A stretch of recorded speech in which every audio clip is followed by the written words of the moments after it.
Good morning, good afternoon, and good evening, my friends. Welcome if you're new here. Welcome back if you're returning. Thank you for being here. Either way, I appreciate you so much. Today is my Saturday, and I am loving it so far. I slept in like so late for me. Before this week, I'd been waking up between 4 and like 4:45,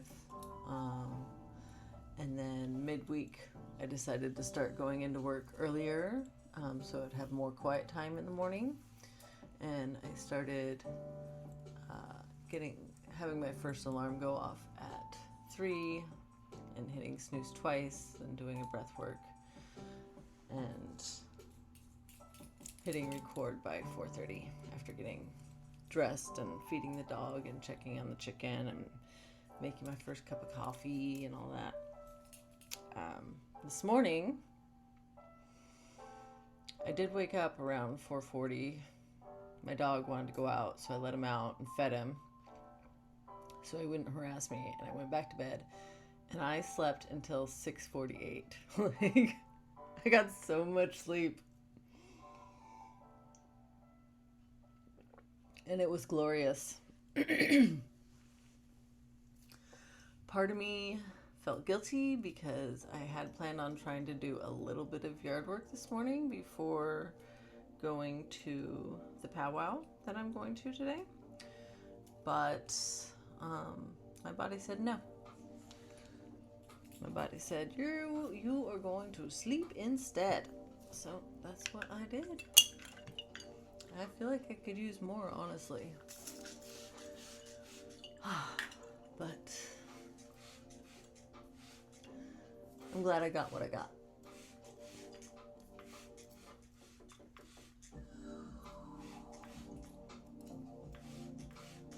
The yard work will still be there. Hopefully I get to some of it tomorrow morning. I have a friend coming over. My friend who's a real estate broker, who's going to gonna pick her brain about what I need to do to start preparing my house to sell. I think it's less than I previously thought. Like, she is selling my parents' house for them right now, and anything they didn't want to take with them, she told them just to leave it, and she hires an estate sale company to come in and sell everything that's left. So that's amazing. I definitely plan on utilizing that.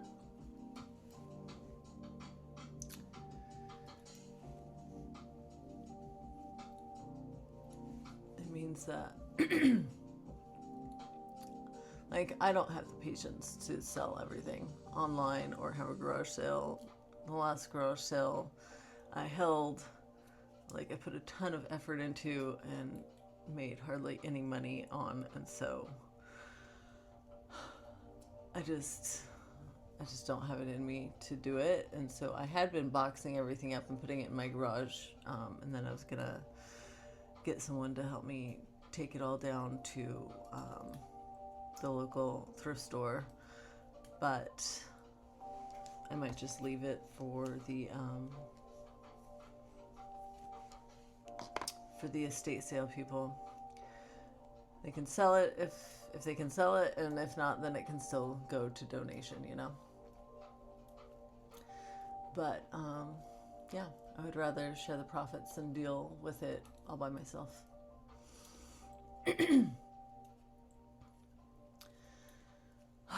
That is honestly a weight off my mind. So, sorry, I had a notification. Oh my God, calendar. Leave me alone. Yesterday was okay, but we had our weekly team meeting, and I fucking hate that thing. I hate it.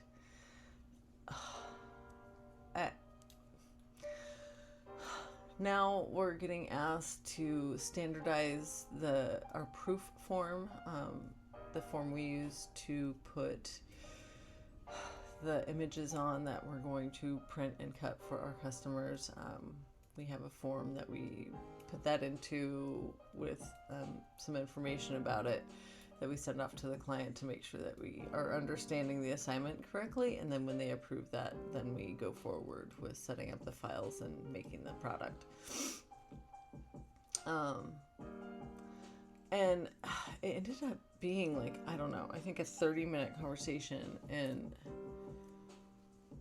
I started to lose my mind. Like, I don't care. I could not care less about this stupid form. Like, give me an example of what you want to see, make it concrete, and I will do it for you. I have no emotional investment in what the damn thing looks like. Like, just, why are we spending any amount of our precious lives discussing this stupid thing? Like, and that many of us, I don't know, like 10, around 10 of us in a room for 20 minutes? It was like 200 minutes of precious lives wasted on this stupid thing. It's not worth it. I need out. I cannot keep spending my precious minutes of my life on this stuff that makes no goddamn difference to anything. Ultimately, when I am on my deathbed, I will not be wishing that I had made better proofs. Absolutely not. I will be wishing I'd made fewer of them. I'd be wishing I cared less. I've got to get out. I really almost lost it. I always take a notepad, like a legal pad, in with me and a pen, ostensibly to take notes, but I'll see if I can do a little quick example here. But what I usually end up doing instead is doodling, and lately I've just been doing my parallel lines, and I'll show you like a little example here in a second. I'm trying to make one real quick.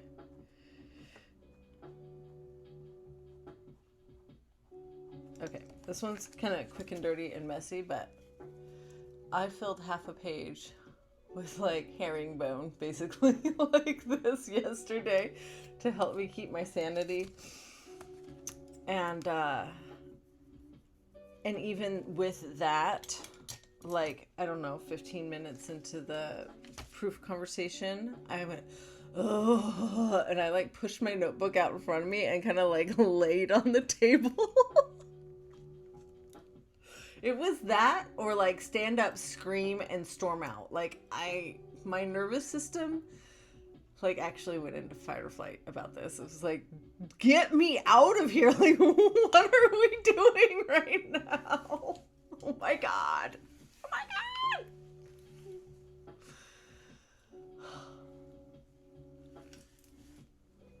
And it reminds me of like what we put children through in school. Why are we doing this to ourselves? It's gotta stop. It's gotta stop. There's so much beautiful life to be had. There's so much beautiful nature out there to be with and experience and witness. That's like all I want to do lately is watch the mud daubers that are building nests inside my patio chairs. If I remember, I'll put a link to I have a recent short that I put up of a mud dauber. I think that's what they're called. They're black. They're some sort of black wasp super thin waist. I called them thread bees when I was a kid because their waist is like a thread thick. Like, how does anything travel between their thorax and their abdomen? Is that the right terminology? I'm not sure. I'm not super scientific about this stuff. I just like it. Anyway, I don't know how anything travels between their two body cavities because that little connection is so thin. It's like a thread. Anyway, they fascinate me. They are filling, and they do this every year, every summer.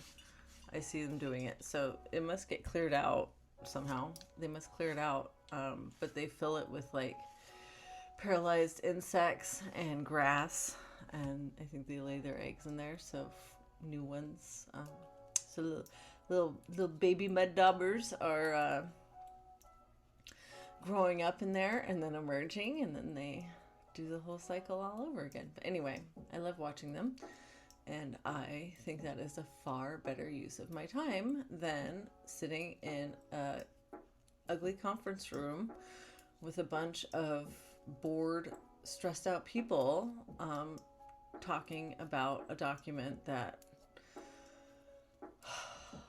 ultimately makes no difference in the world. Like, it doesn't.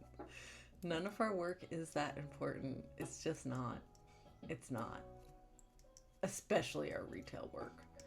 Our museum work, I think, is a little more important. I do like museums, art, history, even industry. Like, I think it's interesting, and it's good to learn about what we're doing and where we've been and where we're going and all of that. So, yeah, museum work I will tolerate, but everything else is unnecessary. It's unimportant. And I don't want to spend my life on it. Watching the cycle of life is much more fulfilling somehow. And I can't really explain how that is. But while I was in that meeting yesterday, that phrase, "life is what happens while you're busy making other plans," kept running through my head. Like, this is my life that's happening right now. This is the life I'm living, and I don't like it. This cannot go on. I'm glad that I am already in the process of divesting myself of it.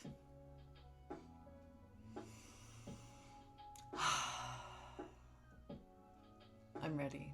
I'm ready for a simpler life with more time to explore and enjoy nature and my relationship with it. So much.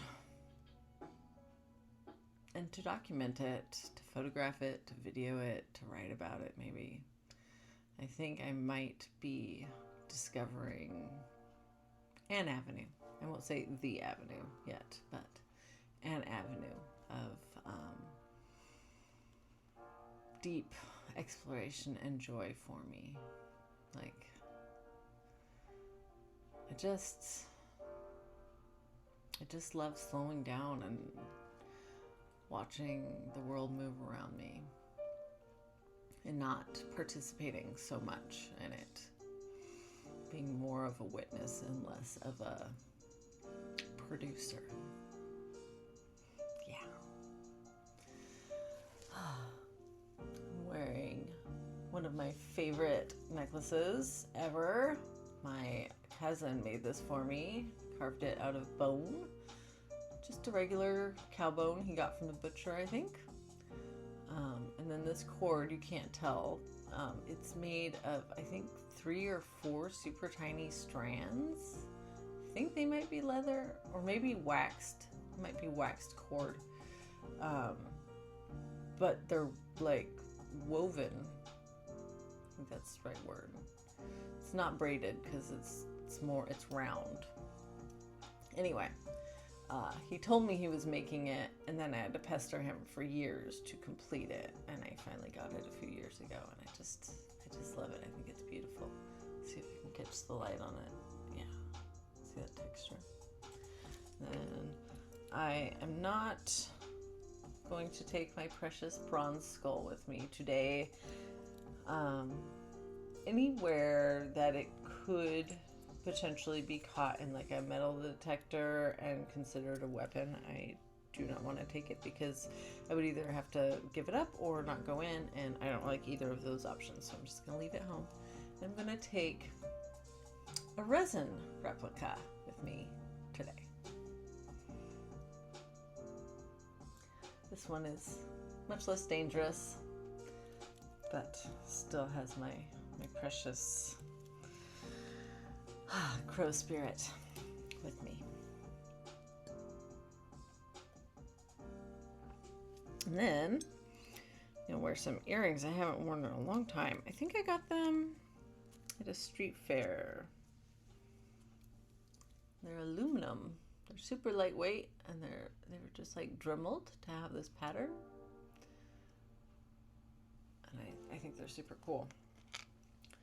For a while, I had dreams of making similar jewelry out of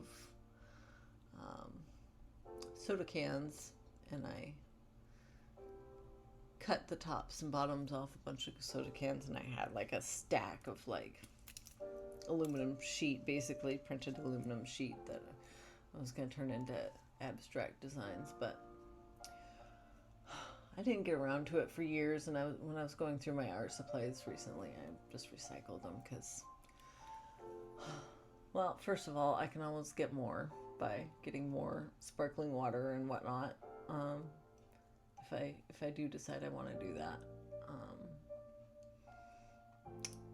And for another, I just need to start downsizing. Like anything that I haven't used and doesn't spark like inspiration right now.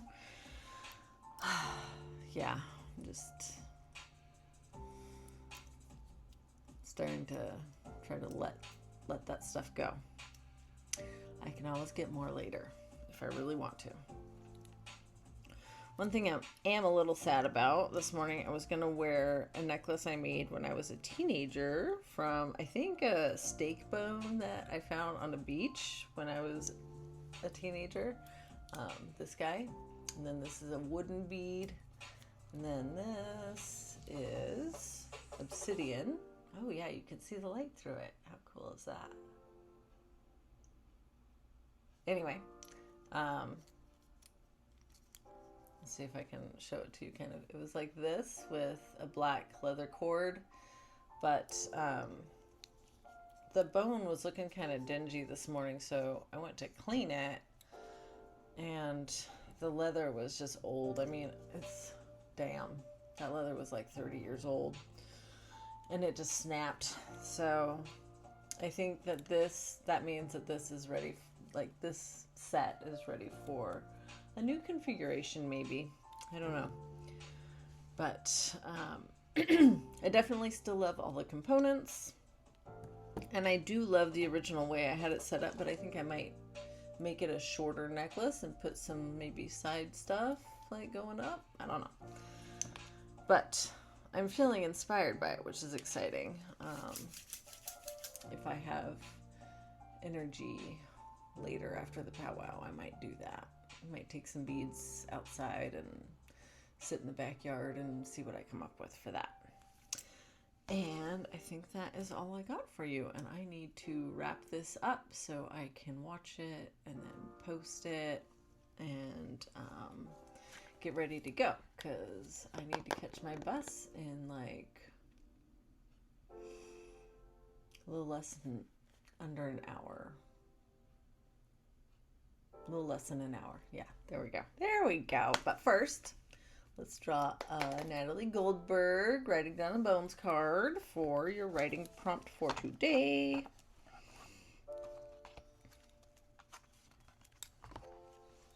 We're on card number 15 today. Cancer. That word. Write about any single disease you know directly. Sickness is another aspect to include in writing and is often avoided.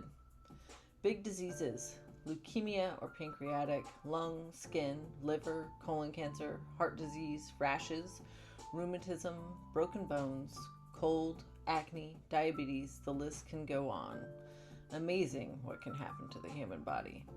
Include that hangnail, a bruise, a boil that developed.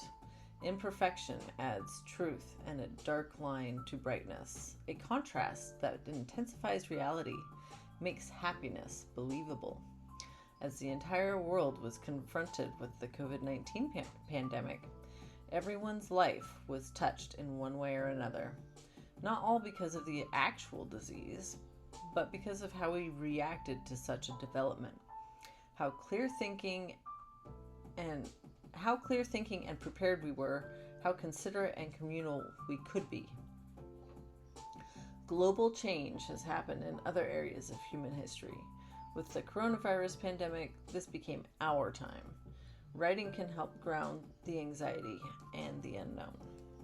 There's so much there. I mean, even reading this card, I thought of so many things personally. I had cystic acne from age 11 up until now. I still have it at age 47.